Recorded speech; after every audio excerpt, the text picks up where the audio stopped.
श्रीकृष्ण जन्माची संपूर्ण कथा.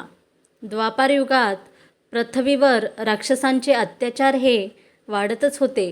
तेव्हा पृथ्वी मातेने गायीचे रूप धारण केले आणि ती ब्रह्मा आणि विष्णू या दोघांकडे जाते आणि ब्रह्मा विष्णूला पृथ्वीवर राक्षसाकडून होत असलेल्या अन्याय अत्याचारविषयी सांगू लागते. तेव्हा ब्रह्मा हे विष्णूंना सांगतात, हे प्रभू, पृथ्वीचे रक्षण करण्यासाठी आपला 8वा अवतार धारण करण्याची वेळ आता आली आहे. तेव्हा विष्णू म्हणतात, ठीक आहे. ब्रह्मदेव पृथ्वीचा उद्धार करण्यासाठी आणि राक्षसापासून तिचे रक्षण करण्यासाठी मी मानव रूपात जन्म घेईल. भोजवंशी राजा उग्रसेन हे मथुरेचे राजा होते. त्यांचा मुलाचे नाव कंस असे होते. कंस हा जनतेवर, लोकांवर खूप अन्याय अत्याचार करायचा. त्याच्या ह्याच क्रूर स्वभावामुळे त्याने त्याचे वडील उग्रसेन यांनासुद्धा बंदी बनवून कारागृहात डांबून ठेवतो. कारागृहात जाताना महाराज उग्रसेन कंसाला एके दिवशी, तुझ्या पापाचा घडा नक्की भरेल. तू माझा मुलगा आहे याची मला अत्यंत लाज वाटते, असे म्हणतात आणि सैनिक त्यांना बंदी बनवून कारागृहात घेऊन जातात. आणि मग कंस मथुरेत राज्य करू लागतो. तेव्हाच कंसाची लहान बहीण देवकी हिच्या विवाहाची तयारी चालू असते. देवकी ही मथुरेचे राजा उग्रसेन यांचे बंधू देवक यांची छोटी कन्या होती. तेव्हा कंस देवकीकडे जातो आणि म्हणतो, लाडकी बहीण देवकी, उद्या तुझे लग्न होणार आहे आणि तू कायमची इथून निघून जाशील. तुझ्याविना हा राजमहल खूप खाली खाली वाटेल. तेव्हा देवकी देखील म्हणते की बंधू, मलासुद्धा तुझी खूप आठवण येईल.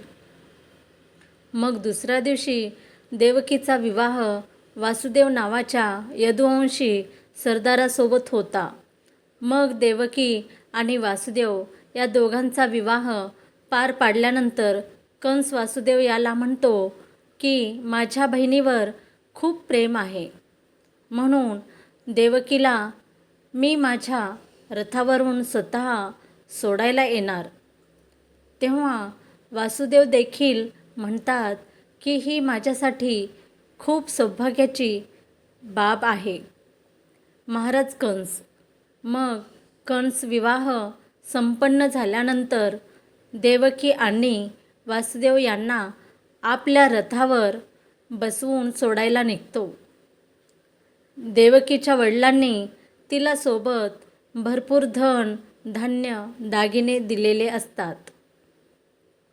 कंस देवकी आणि वासुदेव यांच्यासोबत गप्पा मारत रथावरून जात असतो. तेवढ्यात एक आकाशवाणी होते आणि ती कंसाच्या कानावर पडते. हे कंस, ज्या देवकीला तू एवढ्या प्रेम आणि आदराने तिच्या सासरी सोडवण्यासाठी घेऊन जात आहे, तीच तुझ्या मृत्यूचे कारण बनणार आहे. कारण देवकीच्या गर्भातून जन्म घेतलेला 8वा मुलगाच तुझा वध करणार आहे. ही अशी आकाशवाणी ऐकून कंस खूप विचलित होऊन जातो. मग तो ठरवतो की मी वासुदेवाचीच हत्या करून टाकतो, जेणेकरून त्याला देवकीच्या गर्भातून जन्मलेल्या पुत्रापासून मृत्यूचे कुठलेही भयच राहणार नाही. कंस वासुदेव याला मारायला लागतो, पण देवकी त्याच्या विनवण्या करते आणि सांगते, कंस, माझ्या नवऱ्याला मारू नको. मी तुला वचन देते, माझ्या गर्भातून जे बाळ जन्माला येईल ते मी स्वतः तुझ्या स्वाधीन करून टाकेन. पण माझ्या पतीस मारू नको. मग देवकीची गयावया बघून आणि दिलेली आश्वासन बघून कंस वासुदेव याला मारत नाही, पण देवकी आणि वासुदेव या दोघांना मथुरेच्या महालात एका कोठडीत बंदी करून ठेवतो. यावर वासुदेव म्हणतो, कंस, देवकी तुझी बहीण आहे, तिच्यासोबत असे वागू नको. तुला हवे तर मला बंदी बनव. पण कंस दोघांची काही न ऐकता दोघांना मथुरेतील कारागृहात बंदी करून ठेवतो. देवकी आणि वासुदेव हे दोघेही खूप दुःखी असतात. व्यथित झालेली देवकी वासुदेवाला म्हणते, स्वामी, माझ्यामुळे आज तुम्हाला या कारागृहात बंदी बनून राहावे लागत आहे. मीच तुमच्या जीवनातील आलेल्या सर्व दुःख आणि संकटाचे कारण आहे. यावर वासुदेव म्हणतात, असे अजिबात म्हणून नकोस. तुझ्यासारखी पत्नी मला मिळाली हे माझे भाग्य आहे. तू मला पत्नी म्हणून लाभली याकरिता मी मनापासून अत्यंत प्रसन्न आहे. एक दिवस असा नक्की येईल जेव्हा आपली इथून सुटका होईल आणि कंसाच्या पापाचा घडा भरेल. यावर देवकी म्हणते, कंस माझ्या गर्भातून जन्मलेल्या सर्व मुलांचा वध करेल. अशा परिस्थितीत आपण करायचं तरी काय? कंस हा सतत वासुदेव आणि देवकी यांचा छळ करायचा, त्यांना धमकवायचा.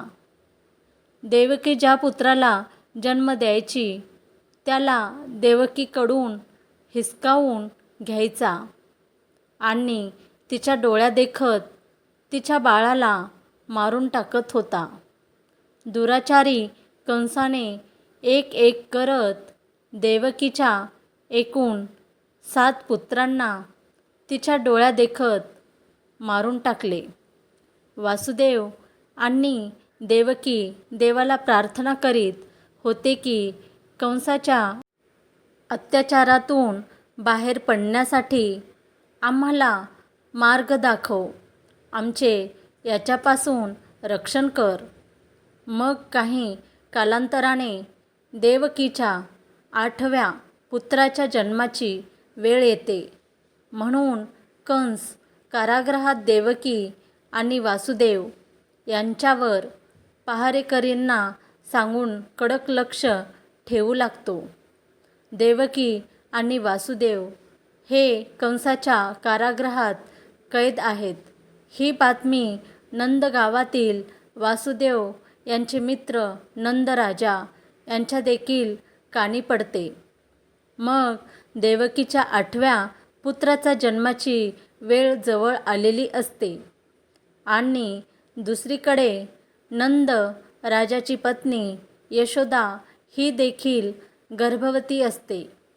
राजा नंद देवकीच्या 8व्या पुत्राला कंसाच्या तावडीतून कसे वाचवायचे हाच विचार करीत असतात. योगायोग असा होतो की जेव्हा देवकी तिच्या 8व्या पुत्राला जन्म देते तेव्हाच यशोदा देखील एका मुलीला जन्म देते. हे दुसरे काही नसून पृथ्वीवर जन्म घेण्यासाठी श्रीकृष्णाने रचलेली माया असते.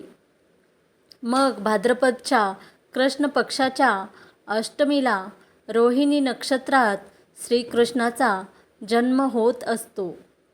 श्रीकृष्णाने जन्म घेताच देवकी आणि वासुदेव कैद असलेल्या कारागृहात एक दिव्य प्रकाश निर्माण होत असतो आणि वासुदेव यांच्यासमोर साक्षात भगवान विष्णू अवतरतात आणि वासुदेवाला सांगतात, हे वासुदेव, मी एक बालकाचा जन्म घेऊन देवकीच्या गर्भातून जन्म घेतला आहे. दुष्ट आणि पापी कंसाचा संहार करण्यासाठी मी हा जन्म घेत आहे. म्हणून कुठलाही विलंब न करता तू मला नंदकडे गोकुळात पोहोचव आणि नंदकडे जन्मलेली कन्या सोबत आणून कंसाच्या स्वाधीन करून दे.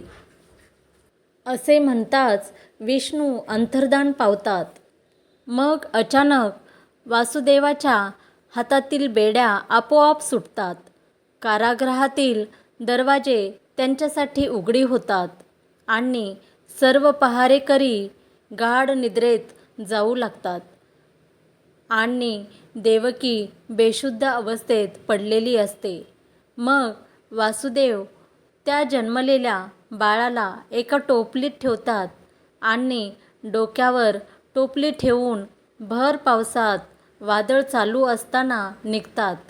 यमुनेला श्रीकृष्णाच्या चरणांना स्पर्श करायचे असते, म्हणून यमुनेचे पाणी वर येऊ लागते. म्हणून वासुदेव बाळाला कसे घेऊन जायचे याबाबत खूप चिंतित असतात. पण श्रीकृष्णाच्या चरणांचा स्पर्श झाल्यानंतर यमुना आपले पाणी खाली आणते. कृष्णाची ही सर्व अगाध लीला वासुदेव आपल्या डोळ्यांनी बघत असतात.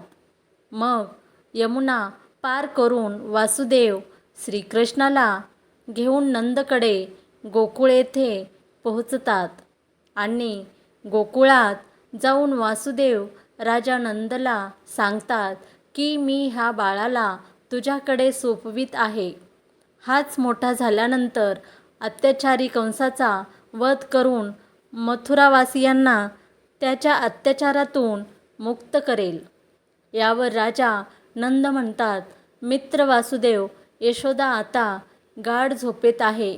मी लगेच ह्या बाळाला यशोदेच्या शेजारी ठेवून देतो आणि यशोदेने जन्म दिलेल्या मुलीला तुझ्या स्वाधीन करतो. मग वासुदेव नंदराजाकडून यशोदेने जन्म दिलेल्या बालिकेला घेऊन पुन्हा मथुरेत येतो.